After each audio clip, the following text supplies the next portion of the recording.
nation in the world. So you can see that with that amount of people, Nigeria is a lot of energy, is a lot of power, is a lot of strength, and a lot of depth.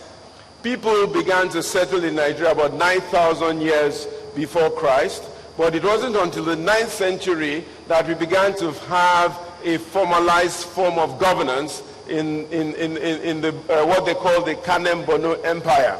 In the 16th century, the Europeans, especially the Spanish and the Portuguese people, began to arrive in Nigeria, and shortly after that, the British came, and then they began to form what was first of all the Northern Protectorate, and then the Southern Protectorate, and about 100 years ago next year, they joined them together, amalgamated them, and it became the Protectorate of Nigeria under the rule of the King of England, and then under the British rule.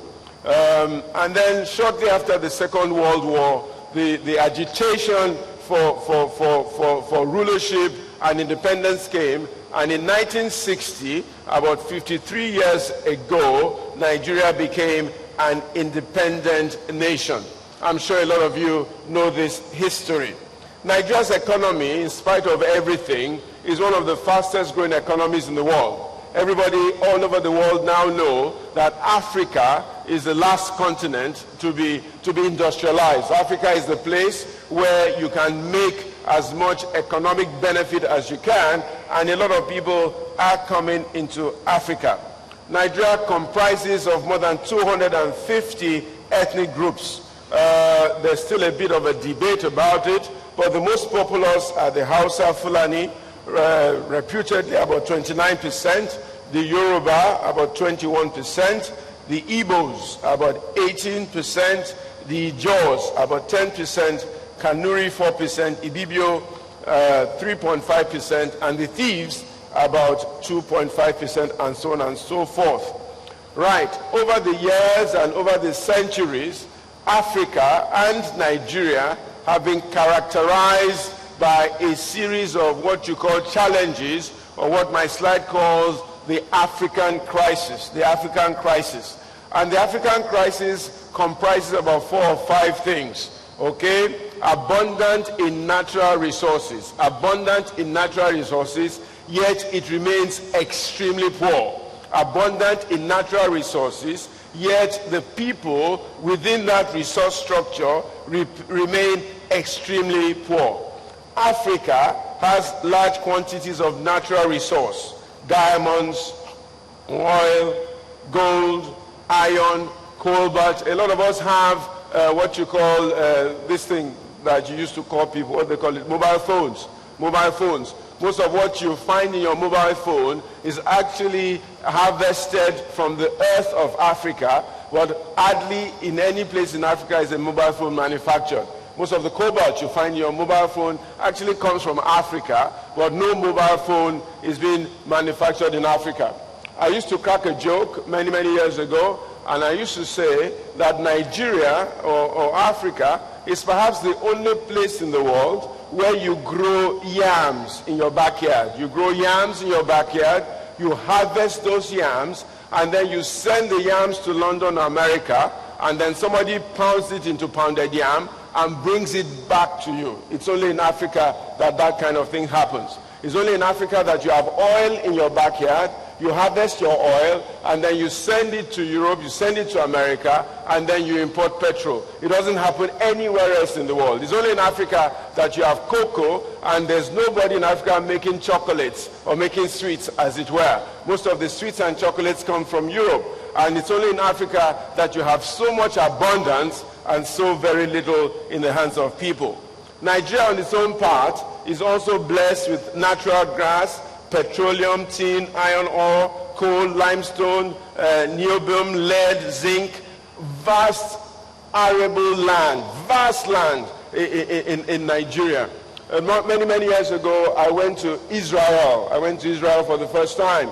And as I was going through the arid land of Israel, I saw a lot of plantations, a lot of crops, a lot of oranges. It was an orchard full of oranges.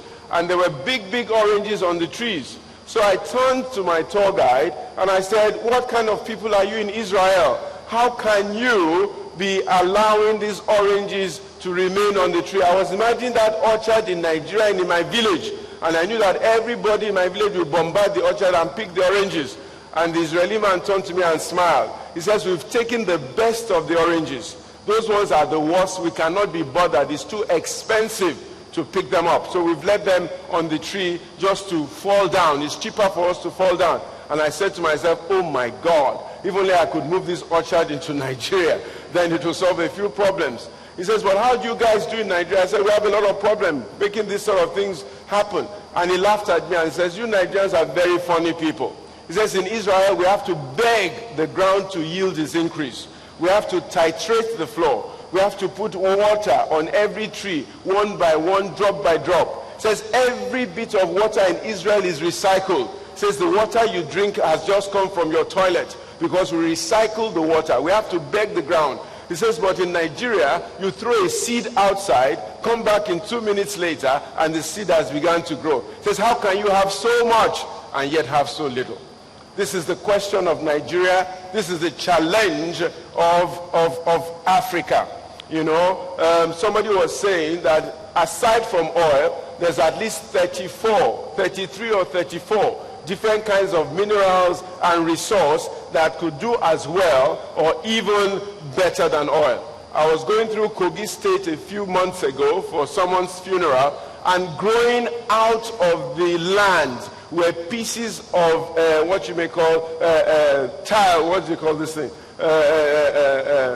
Granite was just growing out of the soil. Marble was just growing out of the soil. And I said to my friend, how can you in this place have so much granite and marble just growing and nobody is doing anything about it? A lot of us grew up in a Nigeria without oil. We grew up in a Nigeria when I was studying geography in primary school. We're talking about the groundnut pyramids. We're talking about the cocoa farms. We're talking about the palm kernel. We're talking about the rice. We're talking about the cotton from northern Nigeria. But today, nobody talks about any of those things, okay? A lot of us grew up on these things. We didn't have oil initially when we were growing up, but we grew up in a Nigeria where the phones worked, where the water system worked, where you paid your bills, where there was hardly any form of armed robbery.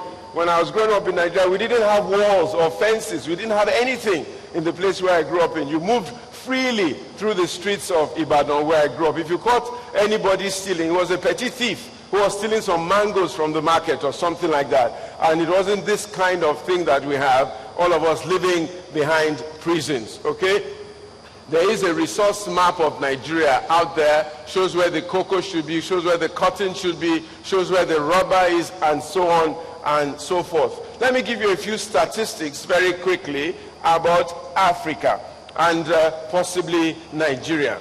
80% of the sub-Saharan population is living on less than $2.50 per day.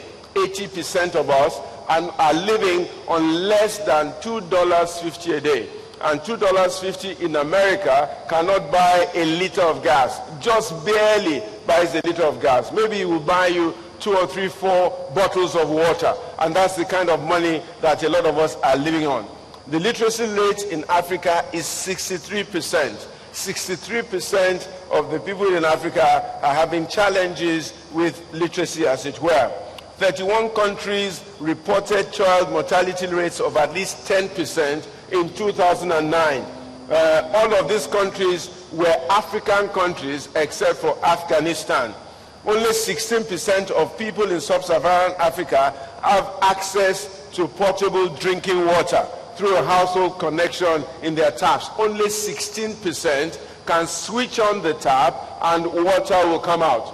I remember many years ago, the first time I went to England, I think it was about 1978. That was the first time I went to England all by myself. And my uncle that I was staying with was staying in a block about 6 stories high, 6 stories high. So we were staying there in the block with him. And then about 4:30 or 5 o'clock in the morning, I woke him up and I said, Uncle, I need to go downstairs and fetch some water before the taps run dry. So let me go downstairs and fetch some water and quickly have